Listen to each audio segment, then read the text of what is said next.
Hello, everyone, and welcome to the Golden Astrologer Podcast. This is Deb McBride, and I am here on Sunday, the 24th of August in the year 2025, recording this in lovely, beautiful, rainy, cloudy Escazú, Costa Rica.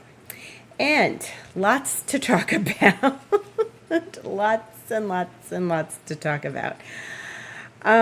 So we are in the phase of the new moon, and just because the new moon was really the wee hours of yesterday morning doesn't mean we are still not in a phase in it. Yes, we are. It lasts for a few days. So this new moon occurred at 2:07 a.m. yesterday morning, and that's Eastern Standard Time. So it was 12:07 a.m. for me on Saturday.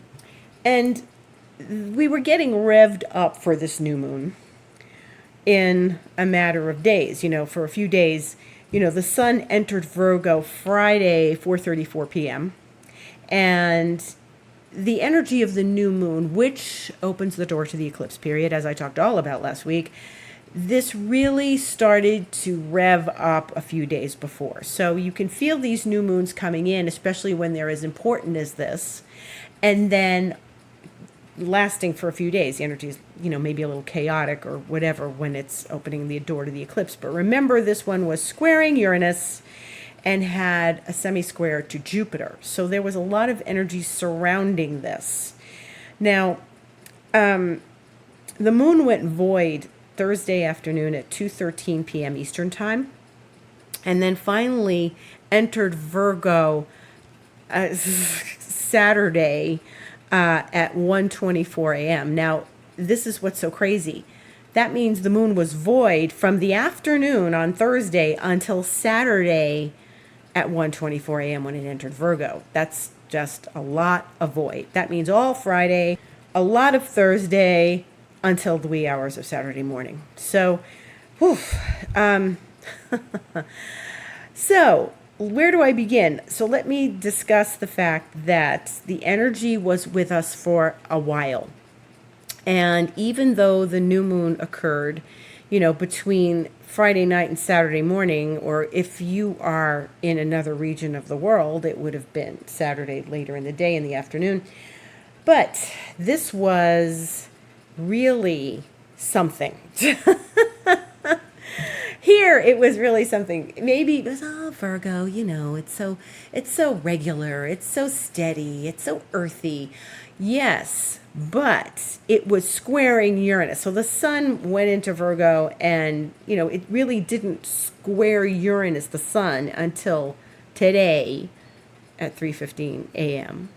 But this is all Eastern Time. But the moon did the same thing. I mean, it, made the semi-square to Jupiter and the square to Uranus. I felt this Thursday, and let me tell you about that. So Thursday, my friend Alejandro here wrote a book about creativity and the creative process, and we had a book launch party on Saturday evening, which was really lovely. So lots of energy, lots of people, lots of stuff, lots of things. Came home, went to bed, like all revved up from a party, And at 12:45 a.m., there was an earthquake that shook me like crazy. I woke right out of my sleep, and I sat up, and I'm like thinking, we've got to get out of the house because it was so intense. And my cat sat up, and she was like shaken out of her sleep, and she was a bit freaked out. But as soon as you come to and you get conscious and you're in your waking state and you like are sitting on the edge of the bed saying, I've got to go out, the earthquake is over. But it was something. And then Friday afternoon, about 5 p.m., earthquake again.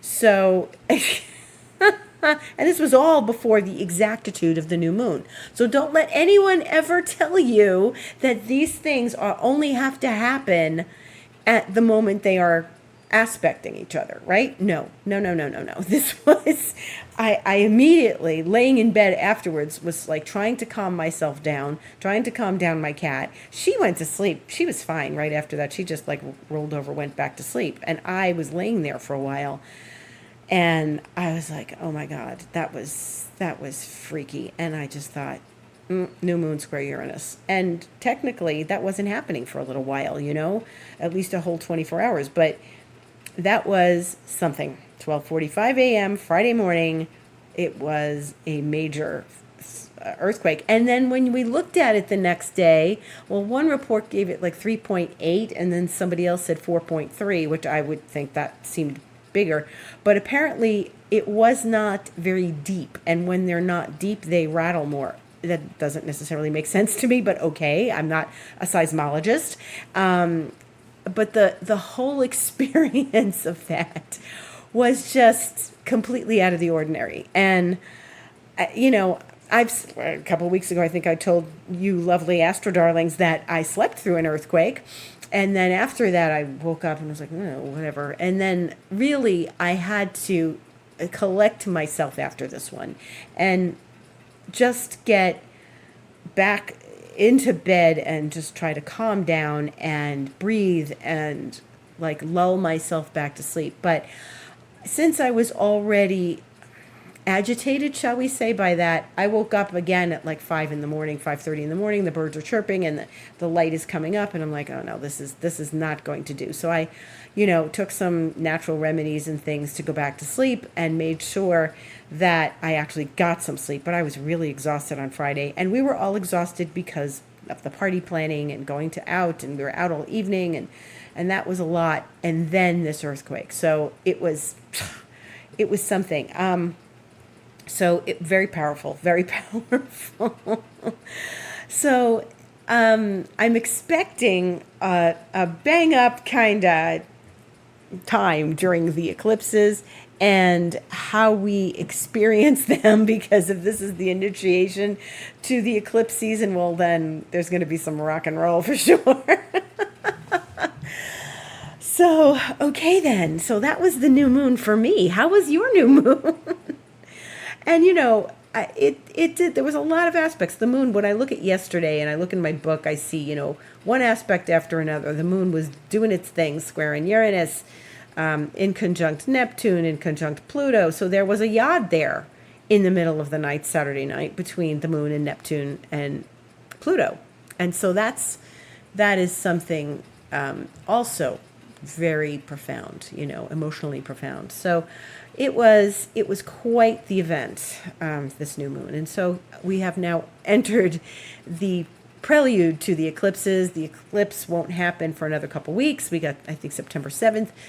So we just will now adjust to this oncoming energy. Happy new moon, everybody. So that was one thing. And let's talk about the void for a minute, because the void was very long, very, very long. And I thought, okay, this is a really long void moon. That's really crazy. And I'm starting to think about void and the whole concept of void in another respect.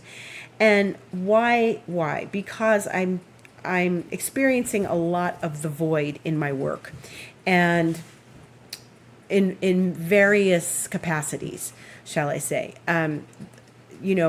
I'm in an in-between place around my work, which we can call the void. I hear a lot about the void from Dr. Joe Dispenza, of course. He talks about the void, the blackness, going into the space of the unknown and becoming no one, nobody, nowhere in no time. And that is where we create from. We create from the invisible. So when my friend wrote his book and published it, and we launched it the other day, there's a whole first chapter about the invisible and the creativity that comes from the invisible. And Dr. Joe says we create from the void, from the quantum field. We're out in the quantum field, the invisible, and there's that space that we need to go into, and that's where we can create from. And I am starting to feel that maybe our energies, maybe if we're approaching something from a very linear perspective during a void moon, like when I went someplace to try to get something done last week, 2 weeks ago, I was trying to get something repaired and the repair person wasn't there. And then I realized the moon was void. It was going to be void all day, but I had to run my errands. So I just thought, okay, whatever, I'll come back another time. That to me is you're linear. I have to go from point A to point B to get this thing done. And that may not work so well in the concept of the void moon. Moon is void, of course. It's not talking to the other planets before it enters a new sign. So it was really in Leo Thursday afternoon, went void, conjunct Mercury, and that was it until the wee hours of Saturday morning in the Eastern time zone. So this is fascinating because I'm starting to wonder if void moon times are great times to create, to go into the creative mindset, to go into the place of creativity and potentially come up with other unknown possibilities that could be helpful to us in our lives. Now, I've learned lots of things about the void moon. A lot of things like, do your laundry, do your housework, business as usual. Don't go interviewing for a new job that day. Don't get married that day. Things that are, or the hours in which the moon is void. Usually it could be 2 minutes, it could be 4 hours, it could be half an hour, it could be a day and a half, which it's been. So the thing that's interesting is that if we go into the creative space, you can come up with ideas, infinite possibilities that could be potential leads into something else. So if you're sitting and doing your art or you're making creativity that day, it's a possibility that you are coming up with something new and different and innovative because you're in the space of the void. Now, I have also learned that the void is a place where we have to navigate before we go into the next thing. So if you are switching careers, if you're moving from one type of work to another, if you're in the void between jobs, or maybe like I was sort of in the void before I moved to Costa Rica. Maybe in that place you're just sort of embracing what's there, being as creative as you can, and then when the moment strikes, something new comes. And that's sort of the way the void moon works. It's not talking, the moon's not talking to anybody, but the moon is still moving. It's still in a sign. It's still doing things. And it makes minor aspects. It's always going to make minor aspects to planets. This is major aspects when we say the void moon. It also will aspect things in your chart. So it's a possibility that, and this is not something I've tried or experimented with, but I think it's worth looking at. It's a possibility to start using the void of moon spaces for things that we don't necessarily want results to right away, but we accomplish some things creatively and we stir the pot and stir the soup of new ideas during the void space. So this is food for thought. No one has said anything about this to me. I came up with this after listening to enough go into the blackness in my meditations and thought about how the void is the blackness. And of course, in my alchemy deck, there's the void. There's a card that's the void. There's the chaos card. There's the void card. And so it's not like nothing's happening in the void. It's like something is happening, but we just don't see it yet. It's not in the material world. It's in the void. It's in the 5D before it becomes matter, before it becomes 3D. So I can see how the void, and the more I talk, the more I'm convincing myself. I don't know if I'm convincing you, Astro Darlings, but the more I'm talking, the more I'm getting a sense of, yeah, this could really work. Like, sit down to do your creative process and see what comes out on the page during the void moon. Maybe when the moon is out of void, when it enters the next sign, then it gets more material, maybe more whatever creative juices we had flowing during the void period. We sit with it when it's not void anymore, and it suddenly becomes, it jumps out at the page on us. It comes out to us, and it's something real. It's something 3D. So I invite you, Astro Darlings, to try this, the next void moon, which is tomorrow. Tomorrow, Monday, the moon goes void on the 25th at 9:53 a.m. Eastern Time. And then the moon goes into Libra, well, at 10:08 a.m. That really doesn't give us much time, gives us barely 20 minutes of time. And then the next void after that is, the next day, 10:06 p.m. on Tuesday night. And then the moon enters Scorpio at 9:27 p.m. on Wednesday. So that means for almost 24 hours, 23 and a half hours, we've got a void moon. So try it on Wednesday. Wednesday's got, moon in Libra, but see, it opposes Chiron at 3:04 p.m. See, I consider that an aspect. So when we've got a supposed void moon, void of course moon, then perhaps it's good to go down the creative rabbit hole and just start working with things that are maybe the intangibles. After all, creativity, like my friend said in the first chapter of his book, that it's an invisible process. We're taking it from the invisible realms. So it comes from the nothingness. So I say next void moon, Wednesday, try some creative exercises and see where it gets you. And don't get frustrated. Just don't expect an outcome. Just be in process. Don't expect anything. Oh, hey, I can use this. Just let it come and pass through and get the creative juices moving and see what surfaces. Go into your intuition. Now, the other things I used to learn about the void moon is my late partner, he used to say that this was a good time to go get healed.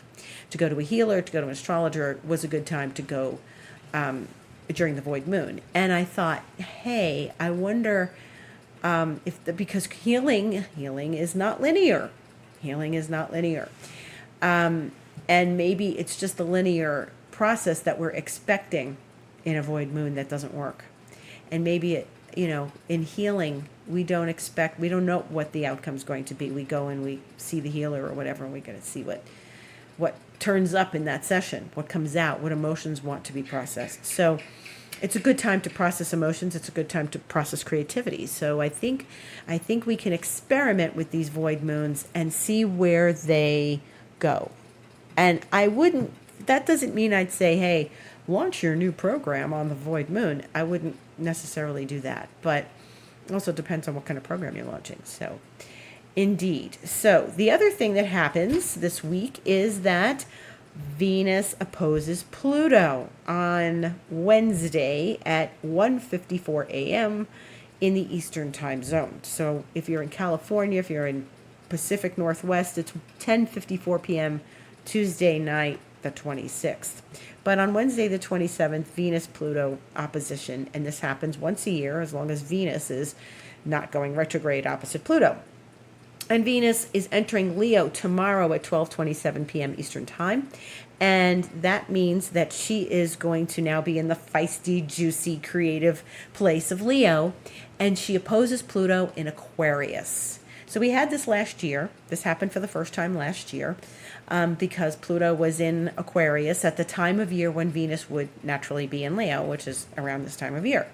And this is a deep process. It is a great thing. Hey, look, if you can't do much on Wednesday because the moon is void, well, go into your creative process because Venus-Pluto is deeply creative. And, it is about triangles. So try not to get involved, fall in love, do anything on those days, like that in a triangular relationship. Maybe someone will turn up from your past. And that could be something where Venus and Pluto oppose each other and you might run into an old flame. And, I have told the Persephone myth many times on this podcast. And that is a triangular relationship. And it is also a young woman coming into her power and her true feminine power. Once she enters the underworld with Pluto and marries him, she becomes the goddess of the underworld. And, there's a time period there where it's, her mother and where is Persephone, and then she's gone off to the underworld with Pluto and she becomes a woman. She's no longer a little girl. So that is the knowledge that Pluto brings to Venus when they meet. And that is a very profound, profound experience of deep feminine power. And before that, Venus, as she goes into Leo, will make a trine to Saturn in Aries at 8:56 p.m. Monday evening. And then she will make a trine to Neptune at 6:18 p.m. Tuesday evening. So she's in that connection to all of the outer planets, and very profoundly so. So I think this is a great time to get all those creative juices flowing and start creating something. Even if you go in your kitchen and you bake a pie, this is something profound and good to use this energy for. Just use the energy. Get deep into the creativity. Lose yourself in it. And that's another concept of the void, is to lose yourself in something.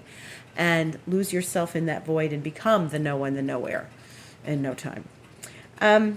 The other thing that happens, magical aspect this week, is the 28th, Thursday, Uranus sextiles Neptune at 8:09 p.m. And 8:09 p.m. in the Eastern time zone, 5:09 p.m. in the Pacific time zone. Maybe it will be in the middle of the night for you if you're in Europe. But Uranus and Neptune are magical when they get together. Because, and this is a very smooth flowing aspect, Uranus is like the magician, right? Neptune is the mystic. And so they create something out of nothing again. And they don't do this very often. They don't move into a major aspect with one another very often at all. So this is something special, and it helps us and encourages us to conjure up something. So I think we have a week ahead of conjuring creativity, conjuring up some creative juices in your art studio, in your garden, in your backyard, in your kitchen, in your, house if you redecorate it. It's asking us to get creative and conjure some magic, some creativity, something unknown, something we didn't expect. Uranus is about the unexpected. I got an unexpected earthquake the other night after after a party that I thought I was going to go home and sleep a lot, No. So Uranus conjures up something that could be a surprise. And so when it works with Neptune, it's something we're pulling out of nowhere, out of the invisible realms. So I encourage you this week to conjure something up. Then we have Mercury trining Chiron on Sunday the 31st. This is the last week of August, by the way. I can't believe it. But it is... Mercury Chiron would be a very strong feeling of, unraveling some of the wounds that we have, thinking about them through, getting insight about them, maybe doing some healing on them. Mercury trine Chiron. Maybe you are a healer and you are working on clients in the phase of that in these next days. Mercury will help us tap into whatever is happening internally with Chiron. Conjuring up healing for our wounds. So there's another conjuring. And this is the last week of August. And next Sunday when we meet again, we will be on the last day of August. And Monday is the 1st of September, a week from tomorrow. And that is when Saturn goes back into Pisces, 4:07 a.m. So Saturn has been going retrograde. It had stepped into Aries. Neptune's not ready to go back into Pisces yet, but Saturn is. So Saturn will be going first because Saturn has spent less time in the new sign of Aries than Neptune has. So we'll talk about that Saturn at 29 Pisces when we get to next week on next week's podcast. I have to give a plug for my Reiki. So I have some stories to tell you. I do this 5D Reiki. So before things are brought into the 3D, they are created in the 5D, which is what we're talking a lot about this week, right? So the void, the space, and my Reiki is really wonderful. And it really does help people deeply with their lives, like clear up obstacles, clear up emotional stuff. It's a very healing process, to go through it. It's not just I'm putting my hands on you. I'm not putting my hands on you at all. This Reiki happens remotely. And when I am in the room with someone doing Reiki, I don't put my hands on them either. They sit on one side of the room, I sit on the other side of the room. And so I go into the 5D and do the creative work there in order for it to manifest in the 3D. And that's really how things manifest. So if you want to manifest something, you got to go into the 5D, which is what we want to do this week as we're conjuring and making magic in the space of the void, right? So that is what I did last week. So I did it for some very mundane things, okay? But it worked. But this proves everything. You got to go into the 5D to get it to happen in the 3D. I could have struggled in the 3D, but I chose not to. So I had a package that was coming from Canada and has to go to my space in Florida, my address in Florida where they bring it, then the courier brings it to me here. And so I was trying to track it, and it was not trackable because the post office was saying, well, this is a Canadian tracking number and we can't do that, even though they did that last time that I ordered from this place.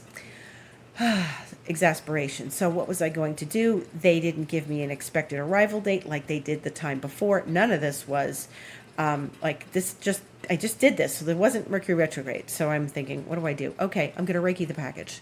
So I Reiki'd the package. I did my Reiki routine that I have to do and the whole process on the package. And it took, a few minutes, right? Because it's just a package. I'm not working on a person. I'm working on a package. The next morning I got up was Tuesday and I got an immediate email. Your package is out for delivery. Meanwhile, I had gotten no sense of where it was. I had been looking, seeing, finding. It was sort of stuck in the tracking. Boom. There it was. Okay.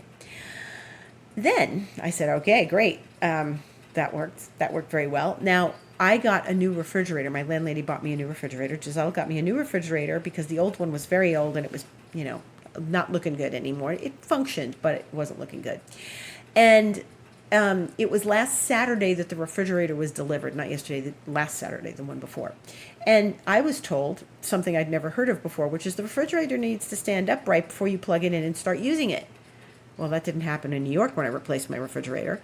So I thought this was strange, and I'm like, okay, and that means Saturday I could not install the new refrigerator and take out the old one. But they decided that the guy that comes to do repairs here, his name is Ronald. I think I've mentioned him before because he was working on my roof last October. And Ronald was going to come and install the refrigerator. And I thought, all right, I'll wait for Ronald. So Ronald was going to come Tuesday. He was working here, so he was working in one of the other women's houses on my property. And he had a whole lot to do. He's had a whole lot to do recently. But Ronald is someone, let me tell you, if I see Ronald, I believe Ronald. When I'm told Ronald is coming Tuesday, I don't necessarily believe Ronald is coming Tuesday until I see Ronald on Tuesday. So what did I do? I said, I'm Reikiing the refrigerator. Worked on the package, right? I got up Tuesday morning. I said, I'm going to Reiki the refrigerator. So I Reiki'd the refrigerator, and I did it so that the refrigerator got in its place. I was wearing the clothes I was wearing on Tuesday to make sure it happened on Tuesday because it'd been sitting there since Saturday, and let's get over it already. And so instead of getting frustrated, which I was starting to get frustrated, I said, I'm just going to Reiki the refrigerator, and I let it go, and, that was it. I did my little Reiki. 10 minutes after I finished my little Reiki process, Giselle, my landlady, comes to my gate and says, Deborah. And I said, hello. And she says, here's some money. Can you give this to Ronald? And I looked at her and I said, sure. She said, I have to pay him. I have to go. But can you give this to him? He's working over there by Megu. I said, okay. And she says, how is your refrigerator? And I said, well, it's not installed yet because, oh, right, it had to wait a day. Right, but, it's not, no one's installed it. She said, well, tell Ronald to do it today. I said, okay, yeah, Monica said he was supposed to do that. Okay. But now I have Ronald's money. And she went off and I've got the money for Ronald. And so I have all the power. So I didn't Reiki myself with the power. I just Reiki'd the refrigerator. So now I have all the power. And I put the money in my back pocket and I looked for Ronald out by Megu's apartment. And she's like, no, he's not here. He's coming back at noon. So I texted Ronald And I said, hey, Ronald, I have, and he does speak some English. I have your money from Giselle, and she said she would like you to install the refrigerator today. So when you get back and install the refrigerator, I will give you the money. I know, that's a wicked laugh, right? And he says, okay, thanks. So, he was supposed to come back at noon, and he got here at like 1:30, quarter to 2. And I'm like, yeah. He's like, I'll be there in an hour. Yeah, I'll be. Okay. So he gets here. And he's like, oh yeah, he's brought his son, and he's like, oh yeah, okay, good, good. He says, you have the money? I said, yes, I have the money. And so he installed the refrigerator, and he took my old one, and he said, this is great, this works, it's really good, the freezer works. And he's taking the old one back to his house, and everybody won in the end. So I could have sat here. I could have been frustrated. I could have been trying to track down Ronald, but I Reiki'd it, and it all fell into place. So if you would like a Reiki session for something minor, we can do that along with your Reiki session for something more important and vital in your life. But if you want to learn this Reiki, I teach this Reiki, and you will have this power at your fingertips as well. But you can learn to create from the field on your own. And that's what we're doing with this Reiki. We create in the 5D and watch it manifest in the 3D. And it's all different levels of how to, clear things and clear obstacles, which I did the other day. So those are just some examples of how I can use it on a day-to-day level, in addition to really working deeply with this Reiki. So that's available on my website, thegoldenastrologer.com, and you can go to my website and click book online and just set up a Reiki session. You can set up an astrology session. You can work with me on expansion mentoring, and I can help you with all sorts of tools that are in my toolbox. So I wish you a beautiful week. See me on Instagram during the week, the Golden Astrologer. Have a bright, sunny Venus-Pluto opposition, and expand yourself during the void moon. Don't just take a nap. You can take a nap. You can watch a movie. But let's try this for our creative process and see how it goes. And I will see you on the 31st of August and in between on Instagram. Much love to everyone. Many blessings to everyone. And thank you for listening. Gratitude to all.